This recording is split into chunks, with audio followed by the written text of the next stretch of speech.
Welcome to Wild Side, your wild true crime podcast. We're your hosts, who are sisters, storytellers, and truth seekers. I'm Bailey, a therapist who is fascinated by all weird and dark human behaviors. And I'm Chelsea, an educator here to unearth the facts behind the cases. We cover true crime because some cases are just too dark to forget, and others are too wild to ignore. We're so glad you're here, so buckle up and enjoy the ride. Welcome back. Our podcast isn't a dumpster fire, but this case sure is. It is. It's something. I don't know if it would even fall into the category of dumpster fire, but it's something. But you know what's not a dumpster fire? Our comments that were left on our Facebook page. So thank you, Hillary and Shani, for leaving us a couple of comments. We appreciate feedback so very much. Yeah, we really, really, really do. And so I also want to give a shout out to Erin, a listener. She actually sent us this case, and all she said was she sent a blurb, and all she put was WTF.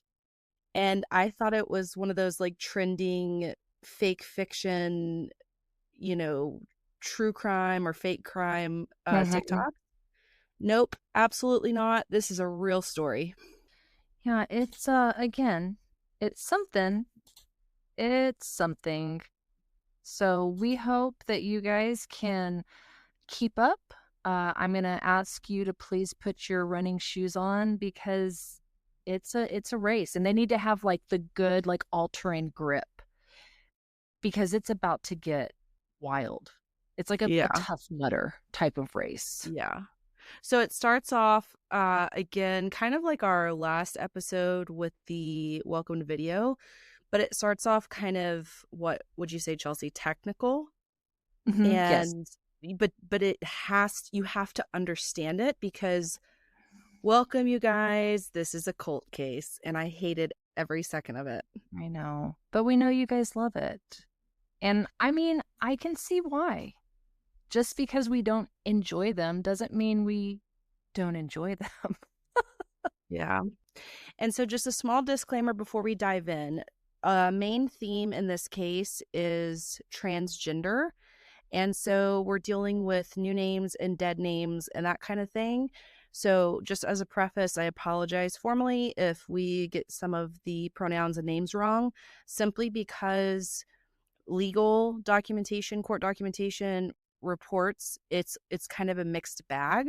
So we went with the preferred names, but just know there's a lot there. Yeah. Yes. So without further ado, we are going to start in Silicon Valley. They're in sunny California.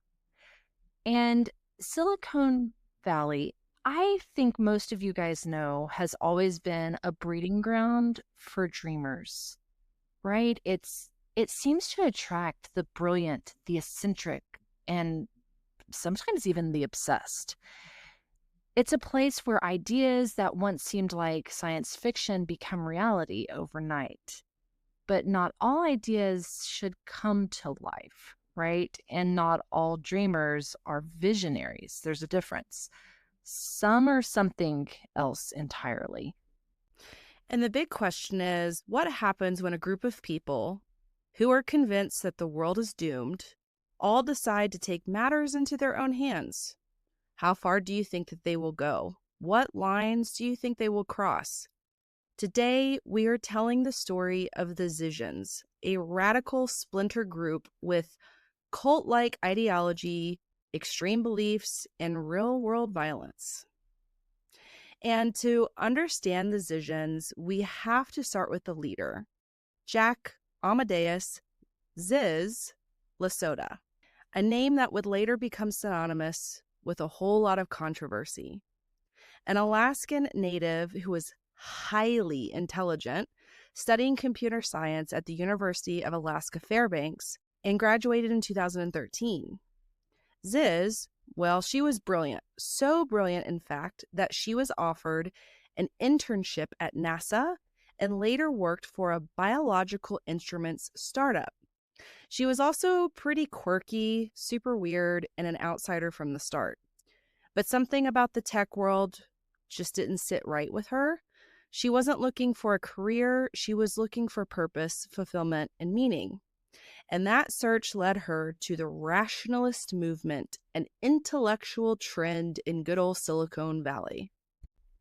Okay, remember we warned you about some technical jargon, so here we go.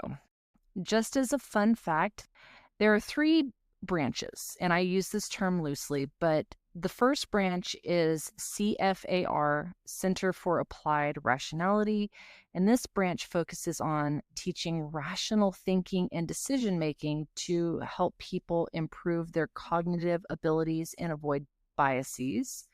There's MIRI, which is Machine Intelligence Research Institute. And MIRI is a research organization dedicated to ensure that the development of AI, particularly super intelligent AI, is safe for humanity. These guys, they believe that AI poses an existential risk or an X risk if it's developed in an uncontrolled or unfamiliar way.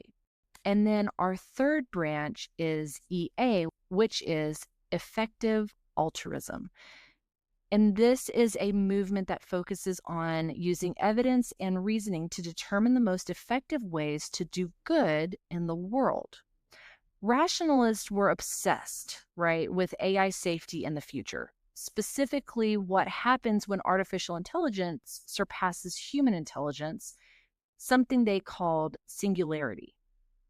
For most rationalists, the singularity was something to prepare for, not necessarily a good thing. They believed in aligning AI with human values, making sure it didn't wipe us out, essentially.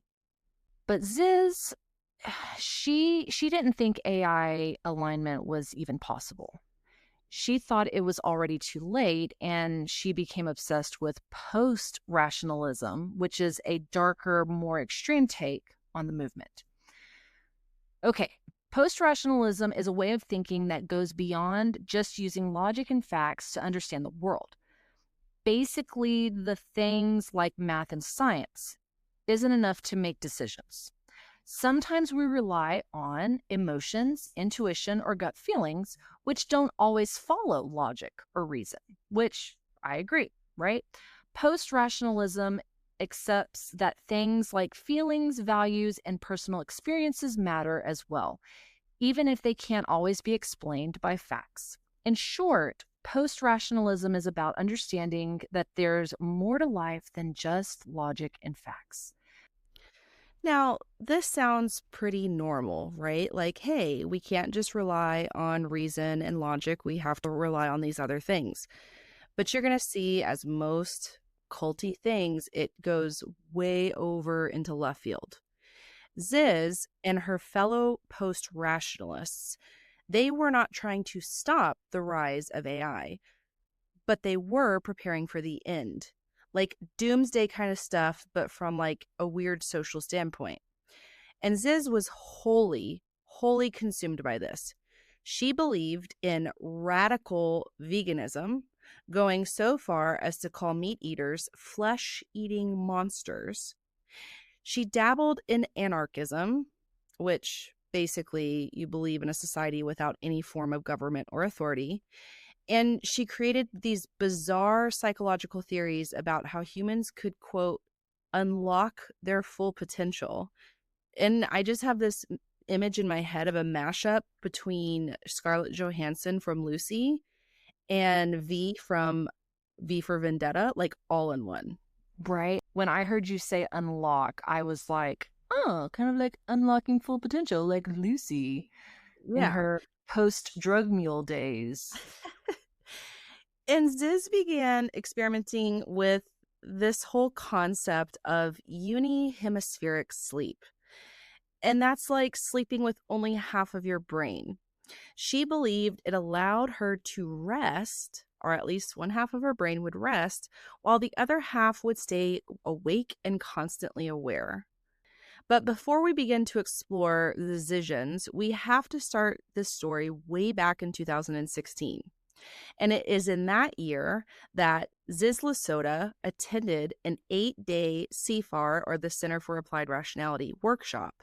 And it was on AI safety, which included these doom circle sessions. Now, it sounds just as doomy and gloomy as you would think. These doom circles would have all of these participants in the workshop take turns sharing bluntly but compassionately about all of the reasons why they were doomed, and then reflect on their own shortcomings.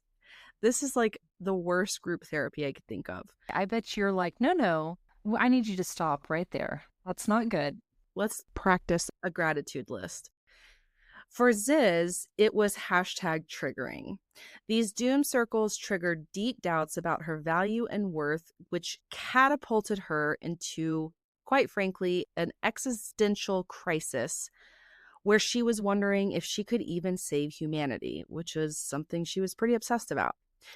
She started to spiral into her fear that even if she did become very successful, it would still be too little too late and the world would burn. This was a pivotal experience for Ziz, where she began to vibe outside of this traditional rationalist community. Rut-row, here we go. As it usually happens, this trajectory shift began to attract other people. Despite how out there Ziz's ideas were, others were drinking this shit up. She started attracting a cult-like following, a group of highly intelligent, mostly trans individuals from the tech industry who believed that society was really fundamentally broken. And these individuals who began to follow Ziz LaSota colloquially became known as the Zizians. And soon, they weren't just theorizing about the apocalypse. They were legit preparing for it. For us, or for y'all listening, this is where the tragic chain of really bizarre events starts to unfold. Ziz is going to start building this thing called the rationalist fleet. And one of the first to join Ziz's movement was an individual named Gwen Danielson, a high-achieving graduate from Rice University who met Ziz in the mid-2010s.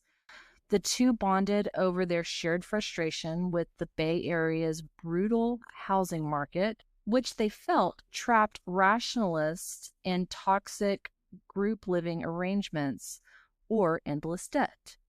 They saw landlords as the oppressive rulers of a broken society, and by 2016, after years of discussing their post-rationalist ideals, Ziz, Danielson, and their growing group of followers finally devised a bold plan to escape society altogether. And can I just pause and say, listening to this stuff, I'm kind of like, you're not wrong, right? Housing trends are bad and rent is too high in certain pockets of the United States. But we're going to kind of see how they decide to approach the solution for this problem. Danielson and Ziz, along with their closest followers, bought boats and began living on the water, creating what they called the rationalist fleet. And again, this is not super extreme because there are pockets around Canada that do this. They live on the water because it's kind of like free. There are no taxes. You don't have to pay. There's no government oversight. So again, this is not a new concept. It has happened in certain pockets around North America, at least. But we're going to see that the line in the sand is much different for this group than most people. Right. This floating community was a place where they could live free from the rules of society, fully devoted to saving the world, where like-minded thinkers could focus on AI safely without the burden of rent.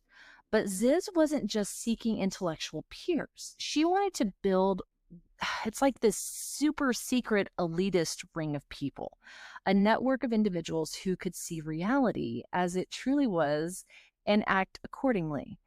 Her followers weren't just students of her idea, they were supposed to become Gervais sociopaths.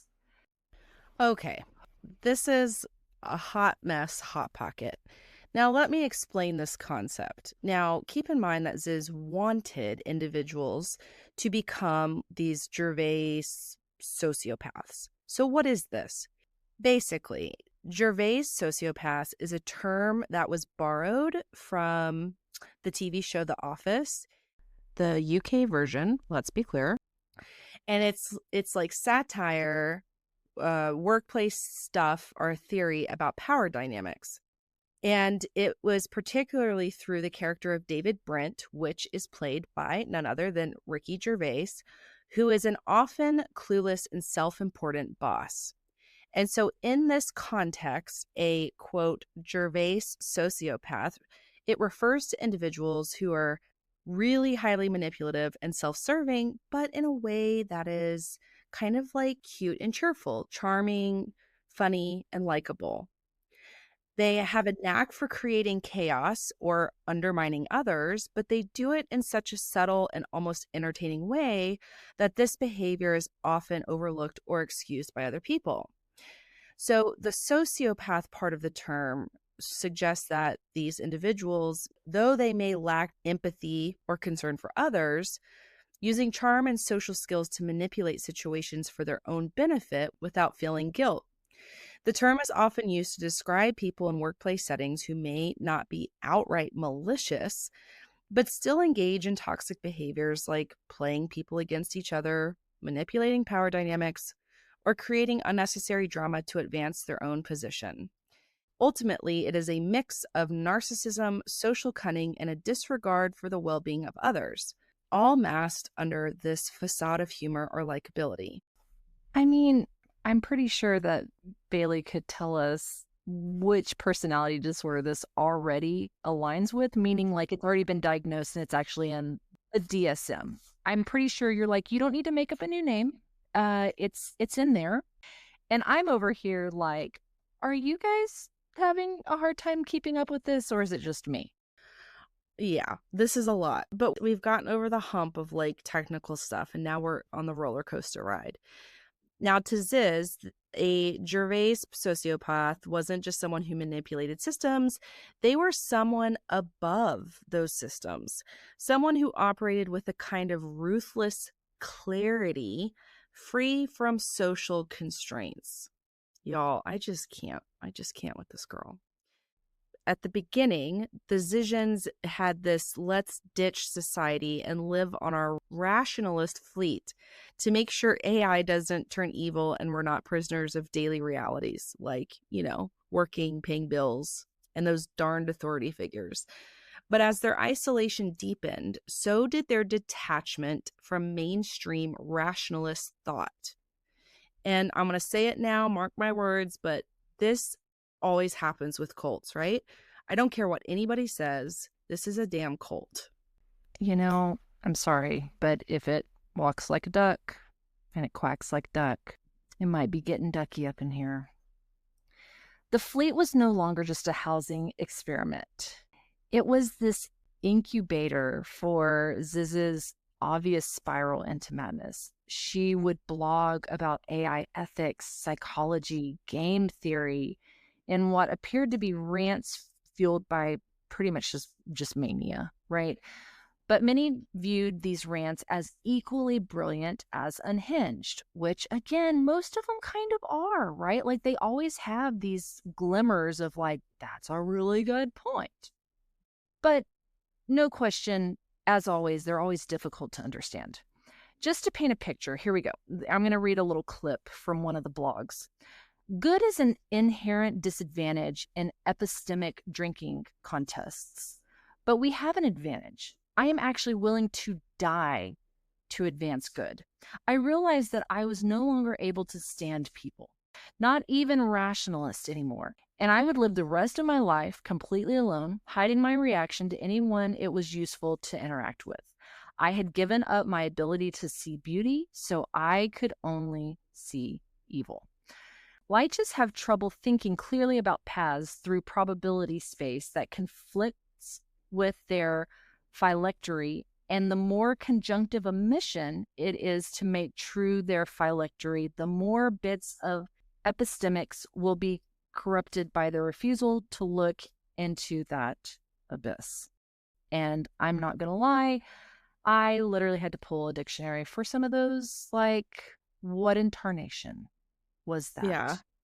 I was like, it made me have an existential crisis, right? Because I was like, I can't even keep up with what she's even talking about. She's on a completely different level. I think there is something to be said with a certain level of genius, right? It's got to be maddening to have a brain that can compute things that quickly. Yeah, I know. It's exhausting. Bailey's like, yeah, tell me about it. Tell me about it. So Ziz's philosophy obviously wasn't just about AI anymore. It was about rewiring the human mind itself. The Zizians were trying to, quote, jailbreak their own minds because mainstream rationalists were too weak, bound by conventional thinking, and they needed to free themselves. So they started installing new mental tech, self-programming techniques to erase social conditioning and unlock true rationality. Wild, right? And according to the Zizians, in order to do this, they experimented again with this unihemispheric sleep, training their brains to rest one hemisphere at a time, staying half conscious, always alert, like a shark, I guess. They wore all black, adopting the name, are y'all ready for this? Vegan Sith, to represent their philosophy. Basically, the Sith do what they want deep down, is what Ziz wrote in one of her blogs. They remove all obstructions to that. And the Zizians even developed a theory that each brain hemisphere was inherently good or not good. And Ziz, naturally, declared herself double good, y'all. The rare kind of person capable of seeing reality with absolute clarity. But while they were busy rewiring their minds on their boat, they had forgotten something crucial. They still had no idea how to sail. By late 2017, reality came crashing down, quite literally. I mean, they didn't have jobs or money, and they were living on this shitty boat, not the most rational thing to do for a group of rationalists. LOL. At some point, the Coast Guard had to rescue their 70-year-old Navy tugboat, Caleb, after it broke loose and collided with other boats. I wonder if this happened when half their brain was sleeping. It was rusting, sinking, a lost cause. They abandoned ship, leaving it to rot. And right now, by this point, the rationalist fleet had failed. The dream of building a floating utopia for AI doomsday preppers had literally sunk into the ocean. Any reasonable person might have seen this as a moment to reconsider, take a step back, reevaluate, but not Ziz. Ziz did not step back. Instead, she doubled down. Well, Bailey, that's because she is double good, remember? And by 2019, the Zizians had stopped pretending they were part of the rationalist movement. They weren't debating ideas anymore. They weren't interested in intellectual discourse. They were at war. Their targets, the very institutions that had once shaped their worldview, CFAR and MIRI, two of the biggest names in rationalist thought. Ziz now was accusing them of betraying their own principles with corruption, blackmail, and transphobia, and had sold out to power and complacency. So what's left to do but declare them as their mortal enemies? After the failing of the rationalist fleet, Ziz retreated further into her own mythology, crafting an ideology where she was the hero and her former rationalist friends were traitors and cowards. She turned her blog, which became her battlefield, in this bizarre, non-existent war of the ideas. This blog really showed her decline. Just a sprawling, rage-fueled manifesto that painted the world in stark black and white. To Ziz, she and the Zizians were the only ones left who truly saw reality. And that kind of thinking, that's when things start to really get dangerous. At this point, the Zizians weren't just an online collective of intellectual outcasts anymore. They were a fully isolated, insular group living by, you guessed it, Ziz's rules and cutting themselves off from the outside world. Which is interesting because, I'm sorry, Bailey, don't they believe in not having a leader? Listen. Yeah. Just making sure. The Zizians were now weaponizing rationalistic logic to justify normal things like paying rent and getting evicted when you don't, right?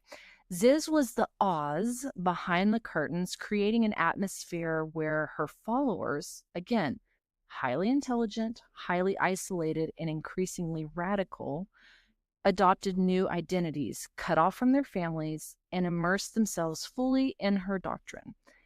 They were disconnected from reality. And unfortunately, as this usually happens in, again, cult-like dynamics, it was like pouring gas on a lit fire. Right. And the thing to note here is when you remove everything and everyone that might hold you accountable, you remove the last thing keeping you from stepping over the line. And honestly, that I think is the most important point. They really had no accountability. And the Zizians weren't just a theory anymore. They used to be, they had this kind of collective front, but now they were putting action to these thoughts. They were about to become something else entirely, and people were about to start dying. So fast forward to 2019, the Zizians were done trying to debate their way back into the rationalist world. Their war against Sifar and Miri had moved from online accusations to something more direct. Gwen Danielson would later claim that the group's plan had originally been peaceful. Don't they all start that way? They wanted to deliver speeches, distribute flyers, and expose what they saw as corruption within the rationalist institutions. The catalyst to this change, though, would be the Westminster Woods ordeal. On a Friday afternoon in mid-November in 2019, Sergeant Brian Parks of the Sonoma County Sheriff's Office was patrolling near Guernerville when a 911 call came in. There was a protest of sorts happening in the Westminster Woods, which was a retreat center tucked away off of Bohemian Highway.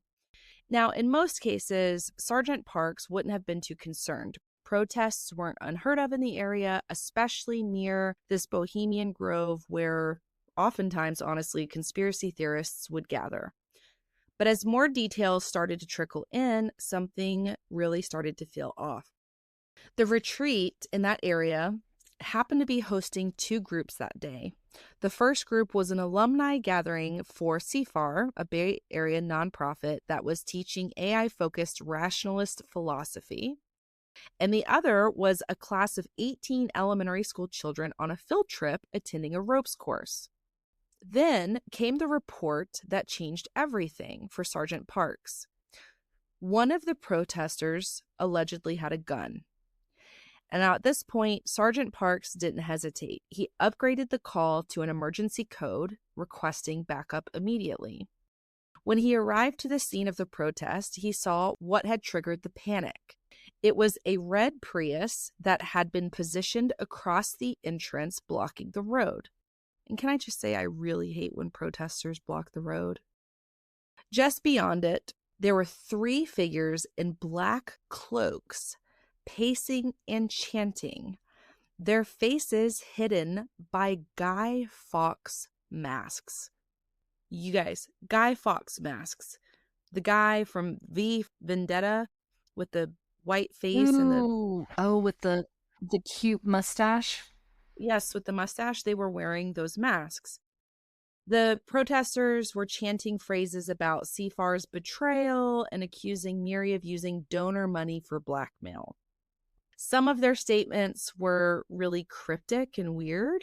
They were talking of mental autonomy and interhemispheric game theory as keys to escaping societal containment. I mean, you guys, I know this stuff's really hard to keep up with. You should have seen us typing this up. Regardless of the otherwise perceived peaceful protest, with the report of a gun involved, law enforcement had to be sure, especially because there were elementary school age children. The Zizian protesters were ordered to the ground, and they complied, but with conditions. They demanded that officers respect their gender identities and conduct same-gender pat-downs. And law enforcement at this point was like, nah, because how can you know when you're in a robes and a fucking Guy Fawkes mask? How do you know? That's not super rational to me. As law enforcement restrained the 3 robed protesters, a 4th robed figure emerged from the trees. When ordered to stop and raise their hands, this 4th figure collapsed backwards. And after a brief struggle, within seconds, she was handcuffed and restrained like the others. The problem was the 911 call that came in claimed there was a 5th protester, but with a hatchet. 4 protesters in custody, but where was the 5th? Fearing either an active shooter situation or a hostage scenario, Sergeant Parks immediately called in SWAT.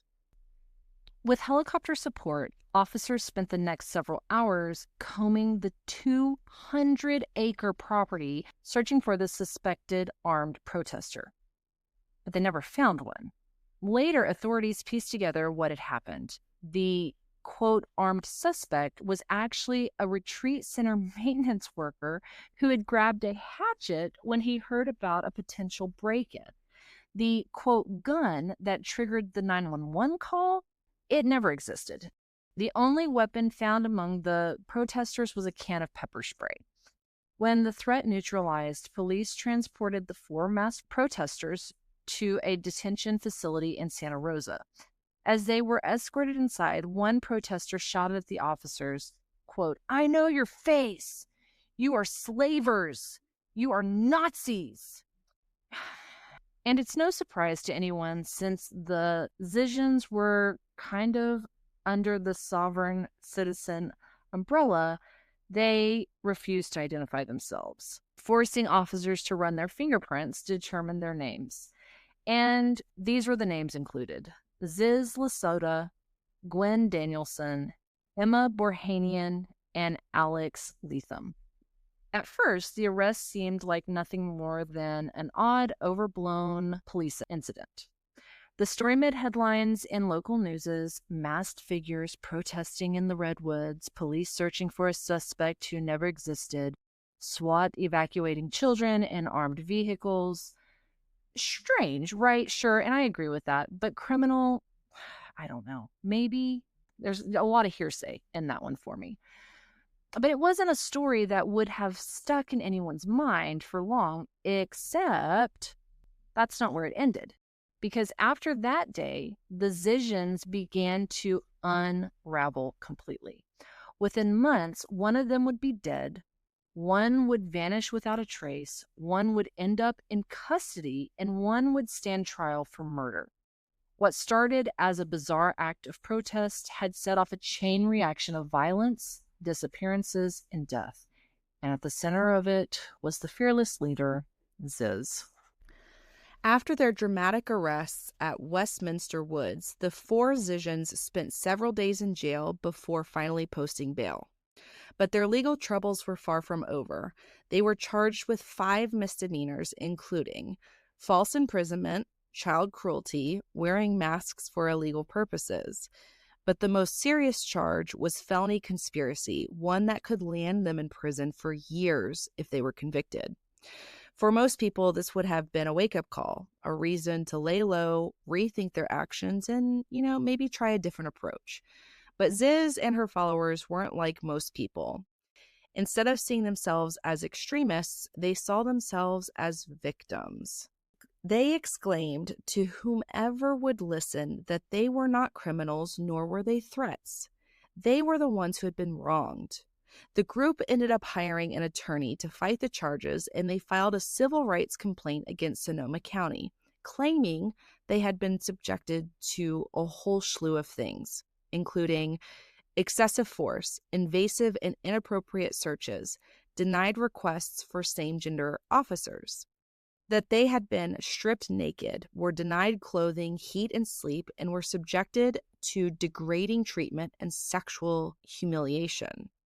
And it was proved to them that the system was out to destroy them and why they were on the fringes of such a corrupt society to begin with. As COVID-19 hit and the world turned inward, so did the Zizians. Their legal cases stalled, but something else ended up happening. They were actually completely exiled from the rationalist community. They were banned from lesswrong.com, which is really like the online hub where rationalists debate philosophy and AI. They were shut out of CFAR meetings, and they lost access to the very people they had once considered allies. And then came the final blow. Someone anonymously launched a website called Zizians.info. It branded them a cult. It accused Ziz's sleep deprivation theories of playing a role in the suicide of a former member, Maya Pasic, a trans woman who had once been part of their inner circle. Ziz denied any responsibility, but her own writings told a different story. Her blog was filled with troubling descriptions of her interactions with Pasic, stories that only deepened the controversy. Suddenly, they weren't just outcasts. They were dangerous. And people were now starting to really become concerned with this Zizian group. They were erratic and extremists. Some rationalists pushed to ban Ziz entirely from events, from forums, from any space where she might still have influence. Which, again, is so baffling to me because in an earlier blog entry, Ziz had said that she completely hated people, didn't want anything to do with anybody ever, wanted to be completely alone, yet still wanted to be in the inner workings of these groups and organizations. Again, I'll stop there with the logic and continue. If there was ever a moment for Ziz and her followers to stop and reconsider, again, this should have been it. Instead, they went even deeper. In response, Ziz and her followers started talking about vengeance. One of her disciples posted a chilling statement, quote, "If anyone disagrees irreconcilably with another's decision, the only recourse is to kill them." And Ziz, she approved. This was no longer about a disagreement, no longer about philosophy or ideological purity. The Zizians had been pushed to the edge of society, and instead of trying to climb back, they were ready to burn it down. And soon they wouldn't just be words on a blog because violence was coming. And this time, people were absolutely going to die. And people did begin to die. In the spring of 2021, Jay Winterford, a member of the cult, died by suicide. To the outside world, his death was another dark mark on Ziz's ideology. Winterford, who also went by the name Fluttershy, had been deeply involved with the group, but something about their beliefs seemed to weigh on him.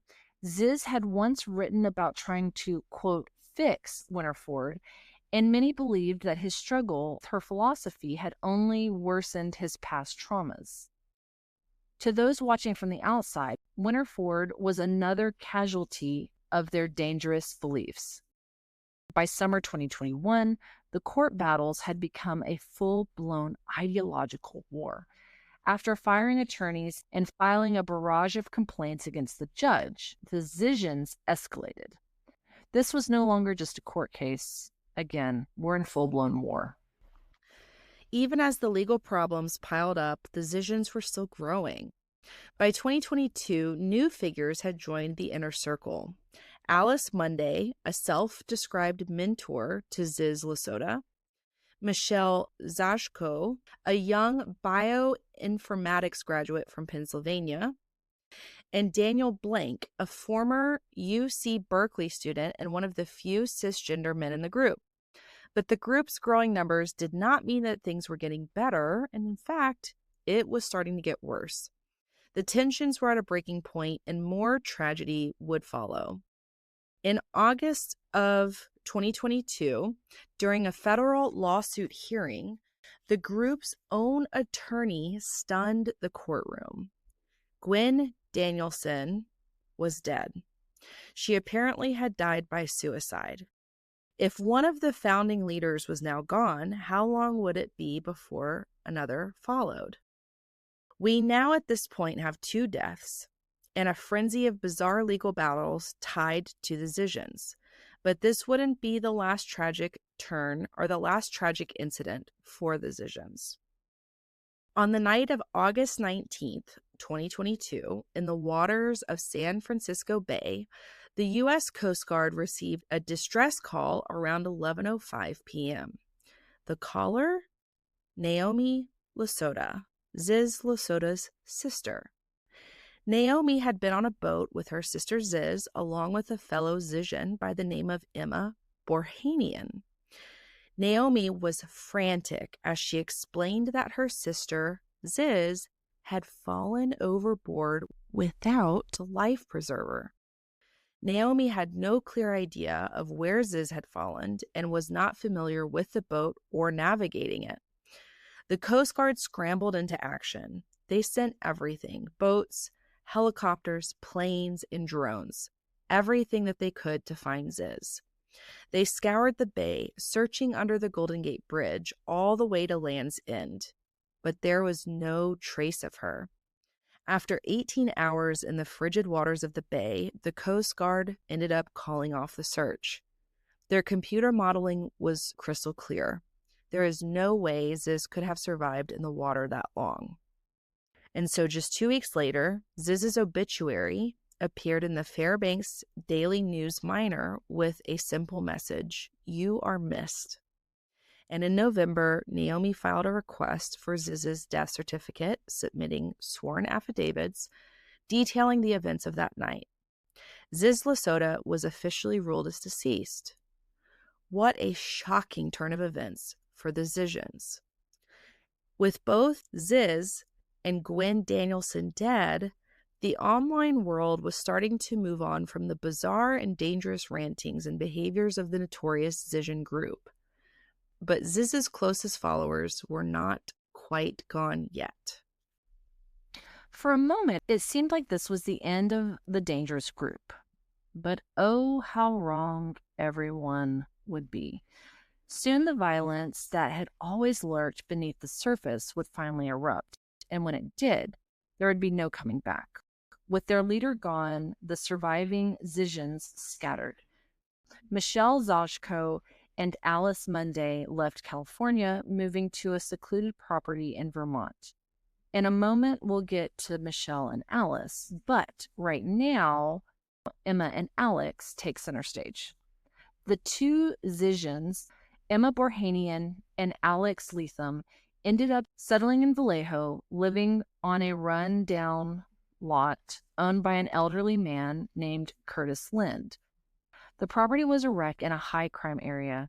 Lind had turned the space into a makeshift living compound where Borhanian and Leatham lived in one of the RVs. The property was home to a group of eclectic individuals. Among them were Suri Deo, a young rationalist who identified as bigender and openly blogged about preferring either she, her, or he, him pronouns. Also amongst the group, an enigmatic blonde woman known as Julia Dawson. Up until that point, the remaining Zizians' lease had been arranged years earlier by Gwen Danielson, but by the time things reached a boiling point, Lynn claimed that no one had paid rent in years. By October, he had secured a $60,000 judgment against the group and was working towards evicting them. In November, on the morning of the 13th, 2022, a violent confrontation would unfold. According to landlord Lynn's account, which was confirmed by another tenant, Patrick McMillan, the morning unfolded as follows. The group learned that the county sheriff would begin the eviction process in a couple of days. So, before any of this could happen, on the morning of the 13th, Surrey Deo managed to get landlord Lind to their trailer by telling him that there was a water leak. When Lind entered the residence, he was blitzed. Multiple individuals began attacking him, stabbing him with kitchen knives. He was stabbed over a dozen times, including one knife wound to his eye. Unbeknownst to the attackers, landlord Lind was strapped. Now, what happens next happens in mere seconds. Leatham ended up running a samurai sword through landlord Lind's shoulder and out through his stomach. Lind, in the midst of the chaos to defend himself, pulled his gun and fired. Alex Leatham, though wounded multiple times, survived. However, her fellow Zizian, Emma Borhanian, was not so lucky. Emma died at the scene. According to the Wired article by Evan Ratliff, one of the tenants, Patrick McMillan, recalled waking up to a knock at his door and opening it to find Lind standing there, a sword still protruding from his chest. He said, "I'm dying," and blood was squirting out of him. McMillan later told a local TV reporter, "I guess they figured if they killed him, they couldn't be evicted." When the police arrived, the scene was chaotic. I mean, right, a dude had a samurai sword sticking out of him. They found Emma Borhanian dead, Alex Leatham wounded by gunshots, and again landlord Curtis Lind barely conscious, bleeding from his eye with a whole-ass sword sticking out of his body. Deo was arrested at the scene, and both Leatham and Lind were rushed to the hospital. The group's enigmatic friend, Julia, was also taken to the station for questioning. However, after appearing to suffer a medical emergency, she was sent to the hospital. But it was there where she quietly disappeared without a trace. As Leatham recovered from her injuries and the case began to unfold, both she and Deo were charged with attempted murder for the attack on Lind and felony murder for the death of Emma Borhanian. Now, although Lind had actually fired the fatal shot, it's important to note that California law allows prosecutors to charge the instigators of the conflict with any murder that resulted from it. Now, the chaotic series of events would forever be viewed through a lens of conflicting accounts. That's usually how it works. The Zizians claimed that Curtis Lind, the landlord, had been the aggressor, having been harassing and threatening them for months. Their view is on that morning, he allegedly entered their home and shot them without provocation. But the details here didn't really add up because Lind, why did he end up with a sword through his chest and his eye missing, right? Support for the Zizians even extended into accusations that law enforcement was being biased in their investigation towards them because they were neurodivergent. I'm so sorry. Womp womp. Then just 2 days after the sword attack, a surprising turn of events unfolded. I want you guys to know that this case is an onion. Just when you think you reach the center, there's another layer. Vallejo police contacted the Coast Guard Command Center to follow up on the missing boater case. Remember, it had been reported that Emma Borhanian, who died from the landlord altercation, had actually been on the boat when Ziz LaSota went missing. But the detective had even more shocking news. Ziz LaSota, who had been declared dead, was alive and well and had been living in Vallejo for the past 6 months. And the woman who slipped away at the hospital following the landlord attack, Julia Dawson, you guys, that was actually Ziz LaSota herself. She had faked her own death, circled back to the group under a false identity. How wild is that? But as if the twist couldn't get any more bizarre, the shocking revelation about Ziz LaSota set the stage for even darker events to come. While one mystery was unraveling, another one was taking a deadly turn, one that would soon intersect with the Zizian saga in ways no one could have anticipated. Just days after the discovery of LaSota's faked death, across the entire country, another Ziz member was on a dangerous downward spiral as well. Michelle Zajko, once a sharp and creative student from Chester Heights, Pennsylvania, had always been driven by intellectual curiosity. But over time, especially after relocating to California and later Vermont, her life took a strange and unsettling turn. She became more deeply involved with the rationalist social scene, and through her relationships, particularly with Alice Munday and Ziz LaSota, began to exhibit signs of increasing mental instability. Her once passionate academic pursuits and concerns about issues like anti-trans sentiment shifted into a darker, more erratic mindset. Michelle found herself torn between viewing the threats from Ziz LaSota as a rhetorical game and genuinely believing that LaSota intended to kill her and her girlfriend Alice. According to the Wired article by Evan Ratliff, Michelle actually wrote in a blog post that Ziz LaSota, like herself, quote, does not forgive or forget. Online writings hinted at strained relationships with her parents, including claims of abuse that family members like her Aunt Roseanne vehemently denied. As Michelle's ties to her family weakened, her connection to LaSota and the radical ideas circulating in these circles seemed to pull her further into a chaotic mental state. Yet, amid these reflections, Michelle made a chilling distinction between a world where she would be a, quote, complete psychopath, killing to please Ziz, and one where she would kill her abuser. This revelation marked a pivotal, unsettling moment in her mindset, setting the stage for what would follow.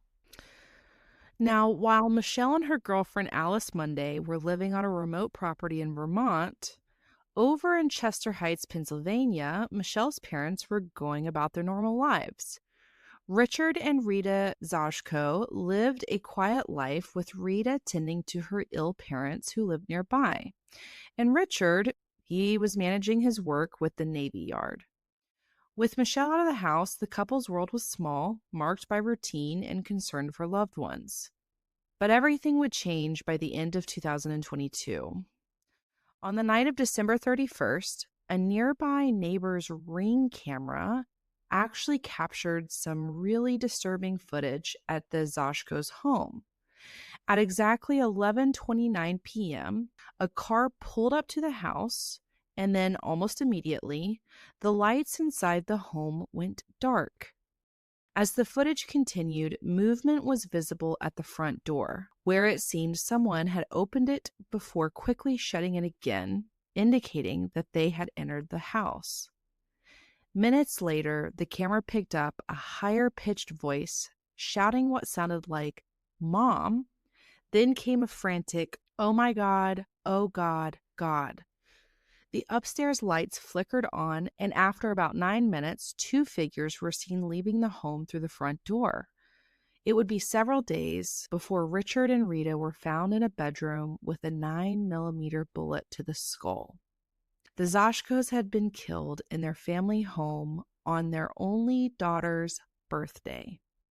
Everyone was in shock. Family, friends, and the community was left absolutely devastated, with more questions than answers. By this point, Richard and Rita were two more deaths now linked to the radical Zizian cult. And nearly a week after the murders of Richard and Rita, 2 Pennsylvania state troopers traveled to Vermont to speak with Michelle, obviously.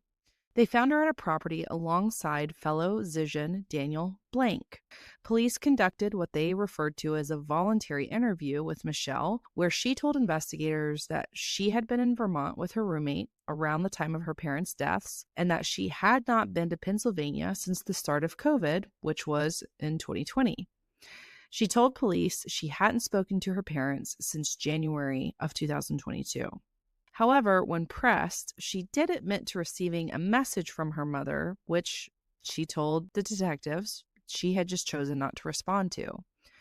During the interview, she admitted to owning a, wait for it, 9mm Smith & Wesson, which the officers inspected but couldn't confiscate because they didn't have a warrant. But days later, on January 9th, the Pennsylvania State Police received a call from the Delaware County Medical Examiner. They had told him that Michelle had unexpectedly shown up asking for the death certificates for her parents. And then later she went on to attend their small graveside ceremony for her parents just a few days later. Now, during the service, Michelle wore a mask claiming she was sick, but her behavior really raised a lot of suspicions. She seemed paranoid, asking around and asking people in attendance that she didn't recognize. That same evening, police finally arrived to the hotel with a warrant to get Michelle's DNA. They also had a warrant to search her room and car, hopefully looking for the 9mm gun that was believed to be the weapon used in her parents' murders. When Michelle was cuffed and being escorted through the lobby, she shouted to the hotel staff to tell Daniel Blank she'd been arrested. This naturally piqued officers' interest. They did some digging and found that he had rented the room under the alias Daniel Black. I mean, sure. The officers then reviewed the hotel's security footage and saw Michelle carrying a bag down to Blank's room, knocking on the door and leaving it outside. They were like, wonder what's in the black bag. Officers decided to speak with Black or Blank, right? They're both the same. When they knocked on his hotel door, Blank refused to answer, instead asking for a lawyer.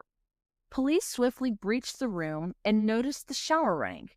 They busted into the bathroom where Blank was hiding. But what was the most surprising is when they saw a second figure. A tall, blonde-haired woman sprawled on the floor of the bathroom, seemingly unconscious. And here we go again, guys.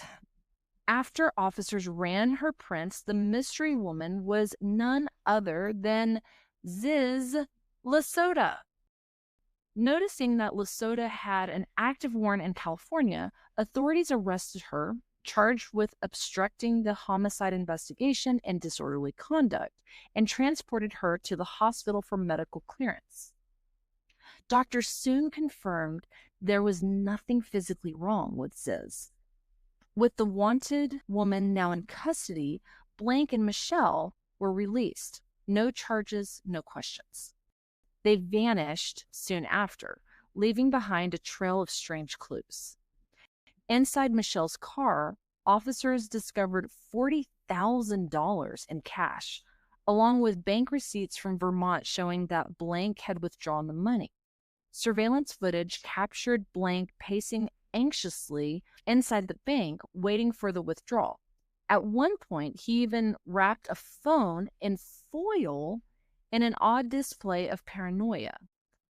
In the room where Blank and LaSota had been hiding, officers uncovered a Smith & Wesson 9mm, the same model they had previously spotted at Michelle's Vermont property, along with 5 boxes of ammunition. It's not looking good for the Zizians. Yet, despite the damning discoveries, the cash, the weapon, the weird surveillance footage, Michelle and Daniel Blank never returned for any of it. That left only Ziz in custody, and the legal system wasn't taking any chances. Initially, her bail had been set at an eye-popping $500,000, but it was later reduced to $50,000. Even though Ziz had not yet been charged with the Zashko's murders, law enforcement hoped to keep her in jail while they gathered more evidence, feeling that she had something to do with it. They feared that once Ziz was released, she'd vanish again, only to turn up in another prison somewhere or under another alias. But oddly enough, despite Ziz's tangled history, including an active warrant for a felony charge in California, no one from California law enforcement came to collect her. In June, Judge Capelli ruled to keep the charges but lowered Ziz's bail to $10,000 unsecured. This allowed her to be released if she signed a pledge. Ziz's attorney, Mick Garrigle, informed the court that Ziz's mother had flown in from Alaska to ensure that Ziz would return for all court dates. All right. Now, by late 2023, the Zizians' ideology was fading, but their legal troubles were escalating. Ziz remained in custody. Michelle Zashko claimed she was a target for her parents' murders, and she had vanished with Daniel Blank. Alex Leatham and Suri Deo faced murder charges, entangled in legal delays, mental health evaluations, and super bizarre courtroom antics. Leatham, housed in a men's jail, demanded transfer to a women's facility, while Deo, in women's jail, requested placement in a men's unit. Both characters attempted to escape, Leatham twice by shuffling outside in shackles and then bolting from a courtroom in a wheelchair, and Deo faked a seizure, injuring herself in a failed bid to slip past the guards. I mean, it's just a circus. The courts struggled with what to do with them. Defense attorneys argued that both were mentally incompetent to stand trial. The justice system they once denounced as corrupt and obsolete had swallowed them whole. The theories they championed had finally collided with reality, and reality had won. Now here we are, 2024. The Zizians were no longer a movement. They were a wreckage. Some were in jail, others dead, a few still on the run, but like the embers of a fire refusing to die out, their presence smoldered beneath the surface, waiting for the right condition to reignite again. Two bloody encounters happening days apart on opposite sides of the country. First of the two, in the quiet of a Vermont winter, two figures emerged from the shadows at a small hotel near Lindenville.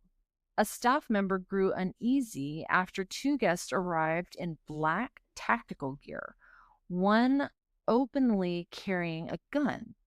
When asked why they were there, they offered only a vague response, looking for property. Their names? Teresa Youngblood and Ophelia Bockholt. The staff member immediately phoned the authorities to report these, quote, weird-ass people.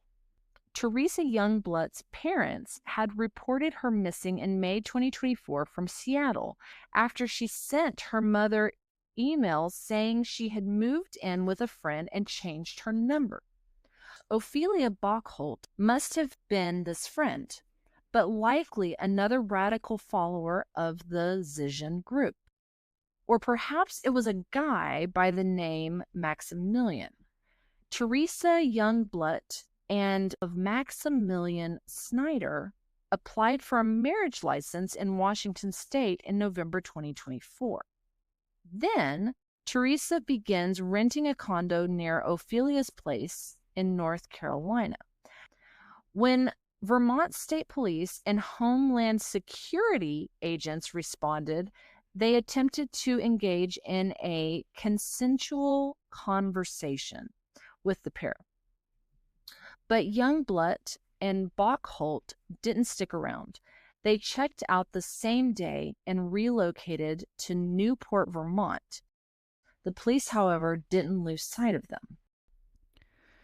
Now, just 2 days later, across the country in California, it looked like the long-delayed murder trials of Alex Leatham and Shuri Deo were finally moving forward.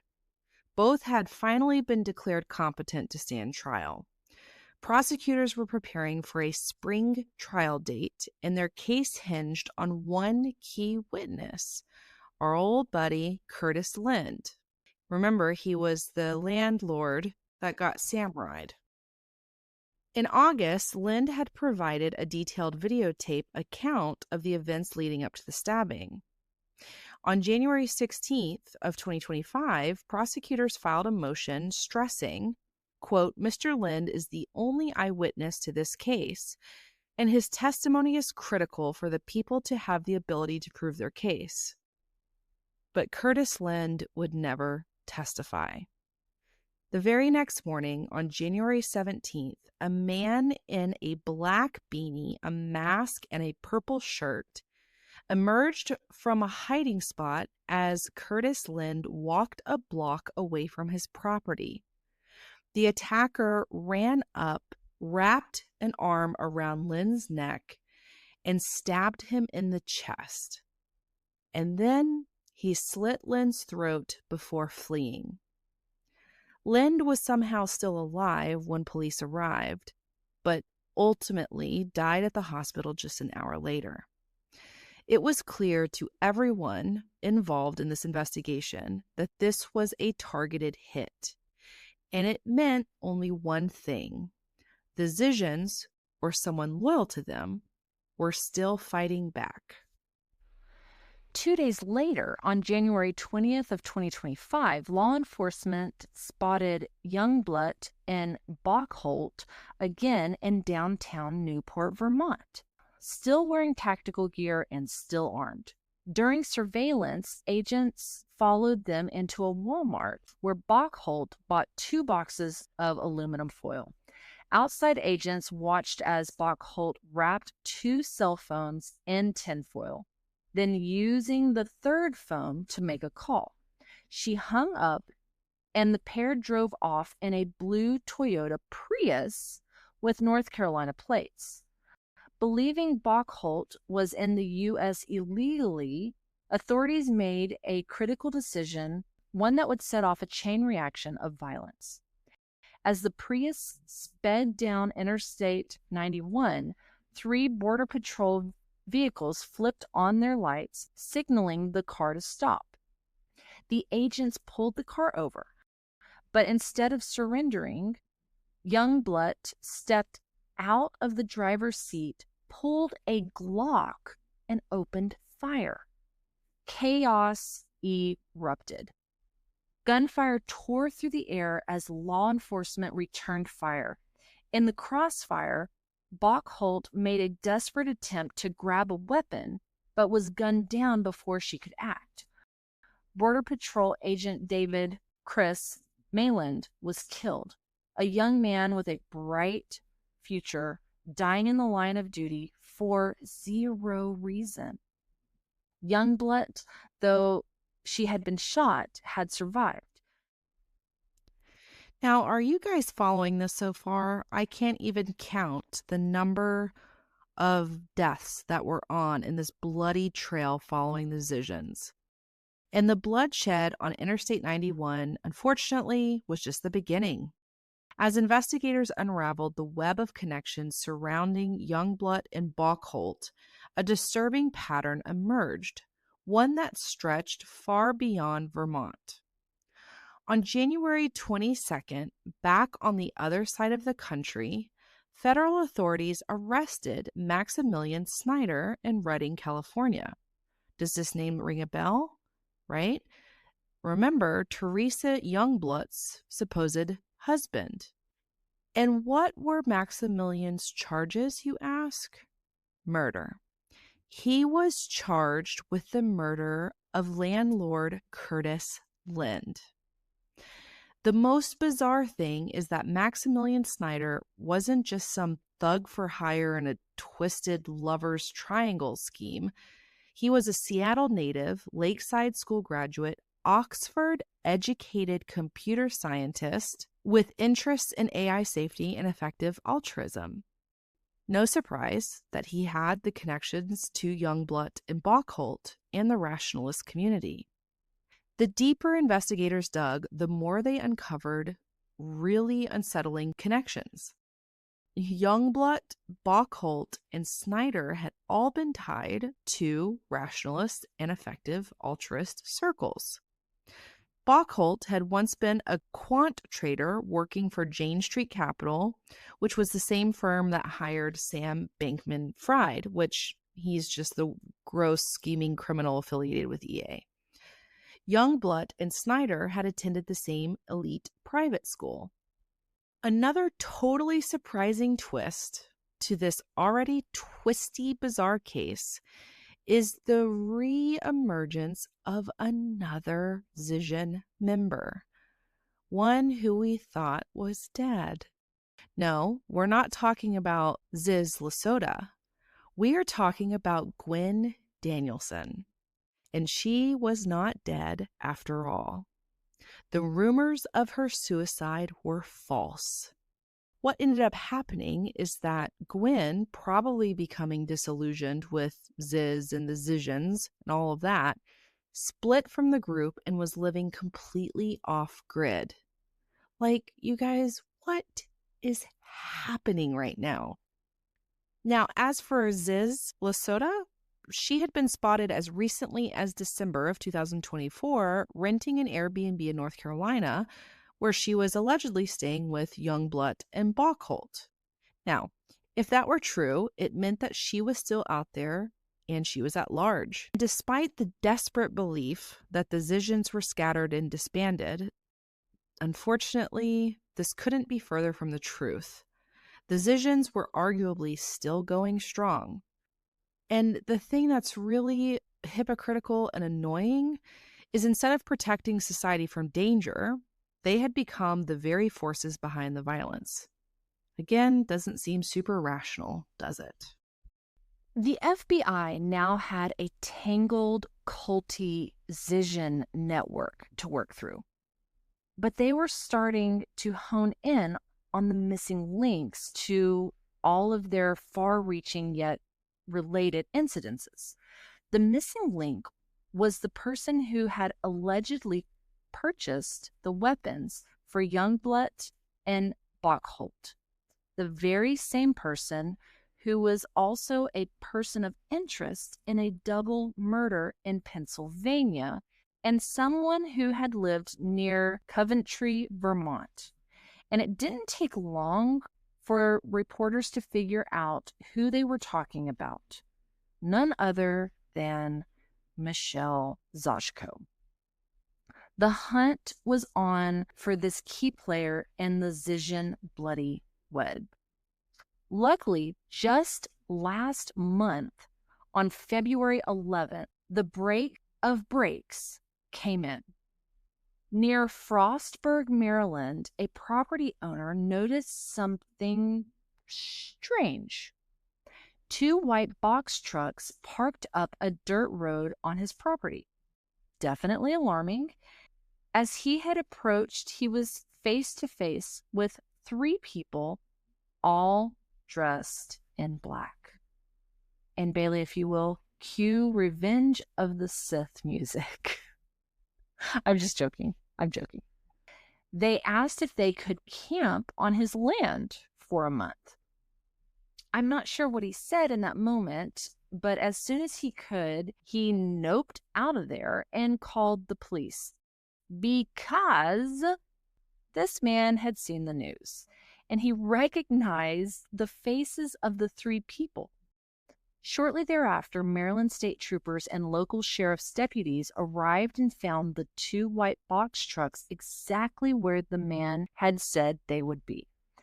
When officers approached the group, they too recognized a familiar face, Daniel Blank, sitting in the cab of one of the trucks.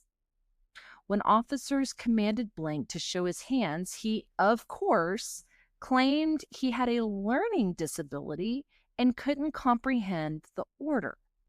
I mean, sorry, but at this point in the story, I'm not really surprised. And inside the other truck, there was a figure wearing all black, wiping fog from a window. When the troopers opened the truck's door, guess who was there? If you guessed Ziz LaSota and Michelle Zajko, you would be right. And both wearing ammo belts and a handgun at Ziz's feet. When ordered to exit the vehicle, Ziz and Michelle pushed their way into the cab through an interior doorway and refused to come out. When apprehended, Zajko was crying, saying, quote, "Don't kill me." And neither Ziz nor Michelle would give their names. After Zajko tucked her hands into her armpits, officers took her to the ground and found another loaded handgun tucked into her waistband. These three obviously meant business. All three were arrested: trespassing, obstructing an officer, and illegal weapons possession. Now they were being held without bail, and just hours after the arrest, federal prosecutors charged Michelle Zajko with purchasing the gun used in the Vermont shootout. But was this the end of Ziz LaSota's movement, or just a pause before the next descent into chaos? One of the last things Ziz LaSota ever wrote publicly appeared on her blog in July of 2022, 1 month before she supposedly disappeared into the Pacific Ocean. Her words dripped with mockery. Quote, "Statists come threaten me to snitch whatever info I have on their latest missing persons." She went on with saying, quote, "Did I strike them down in a horrific act of bloody vengeance? Did I drive them to suicide by whistling Comme souffre-tude, Come Sweet Death? Maybe they died in a series of experimental brain surgeries that I performed without anesthetic, since that's against my religion, in an improvised medical facility?" How bizarre, you guys. It wasn't clear who she meant, but it seemed to allude to those who had already died, those who had followed her ideas too far. Beneath it, she had pasted a stock image of two people wearing shirts that read, "I can neither confirm nor deny." What is up with her? A few hours later, she posted one more thought, and I think that this really speaks to Ziz LaSota and the Zizians as a whole. It was a final doctrine, a final rule to live by. She said, "Don't trust anyone over 30 with a kill count of 0. That was her legacy. That was the movement she was leaving behind. And whether Ziz lives or dies, whether she's locked away or she's free, her ideas have already taken root in minds that she would never meet. Ziz wanted to shape the world, and in the end, I guess she did, but just not in the way that she had intended. In the aftermath of the January 2025 murders, as the media frenzy spiraled out of control, the rationalist community did what it had always done. It retreated to less wrong. Behind pseudonyms, usernames, and private threads, they tried to make sense of what had happened. Some worried about how the public would now see them, if the world would now associate rationalism, AI safety, and effective altruism with murder, conspiracy, and cult-like extremism. I mean, fair. Others warned each other against speaking to journalists, but one poster dared to say what many had likely been thinking. And that was, quote, "Maybe the Zizians were the inevitable result of seeing the world too starkly through rationalist eyes." They hesitated as if afraid of their own words. They were alienated altruists who couldn't handle this world and seemingly went a little insane, given the incorrect beliefs about decision theory. Most people struggle to stay dispassionately rational when faced with something they regard as very morally bad. It is hard to live in a world one believes to contain atrocities.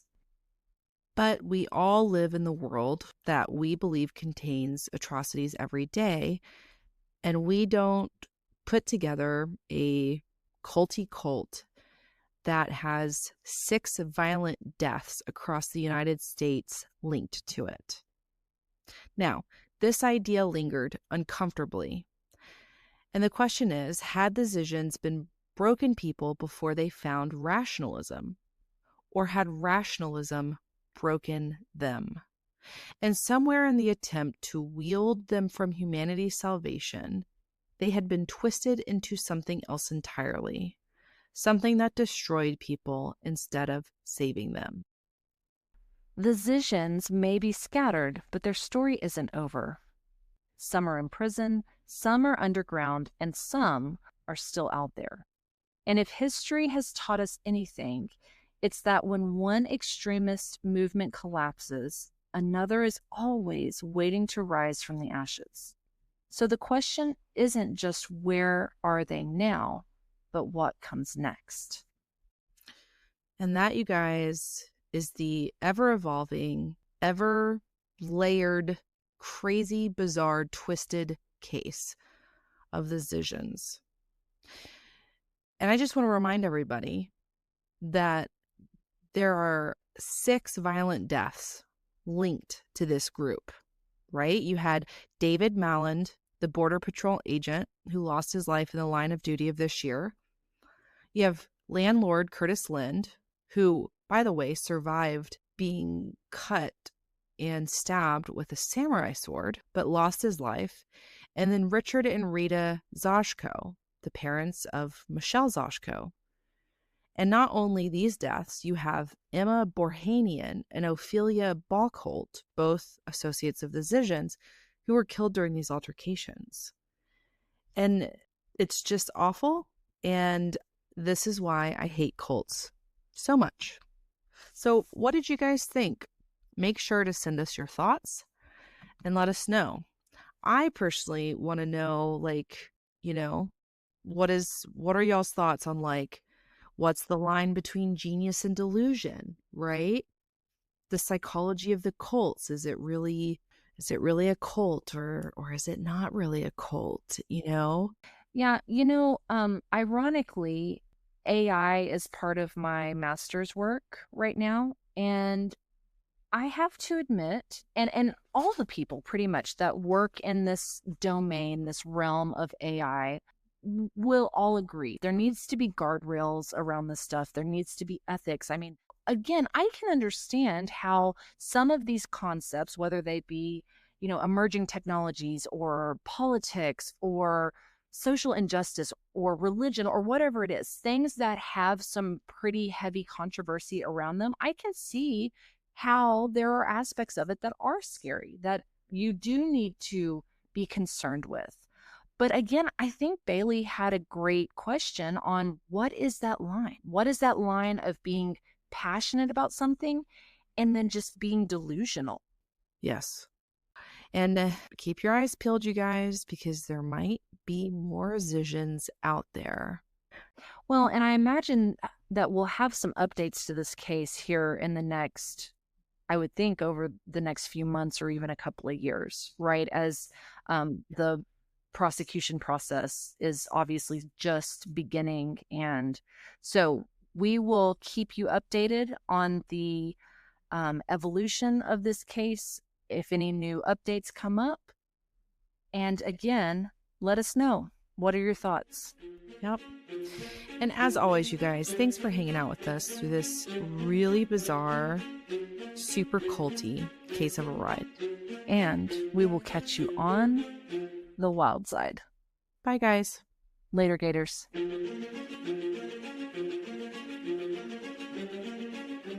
Hey, Wildside Tribe, don't forget to follow us on Instagram and Facebook at Wildside Podcast. Make sure to tune in on Wildside Wednesdays. New episodes will drop each Wednesday at 6 a.m. Eastern Standard Time. We would love to hear from you, so if you have a wild case recommendation, email us at wildside.podcast@gmail.com. That's wildside with a C. Or share your thoughts in the comments below. As always, if you haven't heard it today, you're loved, you're worthy, and you're valuable. And we'll catch you on the flip side.